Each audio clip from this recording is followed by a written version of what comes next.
Detox water কে কে পছন্দ করেন আর কে কে খেয়ে থাকেন আমার মতো।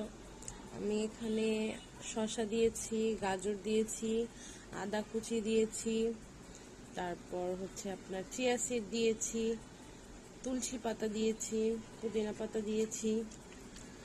এটা হচ্ছে আমার আজকে ডিটক্স ওয়াটার। আমি এটা আজকে সারাদিনই খেয়েছি। এখন সারা রাত তো আর খেতে পারবো না, রাত 12টা পর্যন্ত এটা খেতে পারবো, তারপর আর খাবো না। এটা সারা দিনের জন্য আমার এই ডিটক্স ওয়াটারটা রেডি। আপনারা চাইলে এভাবে ডিটক্স ওয়াটারটা রেডি করে খেতে পারেন। এটা অনেক উপকারী একটা জিনিস। যারা খায় তারাই বুঝতে পারে যে এটা কতটা মজার আর হচ্ছে শরীরের জন্য কতটা ভালো, কত হেলদি একটা জিনিস।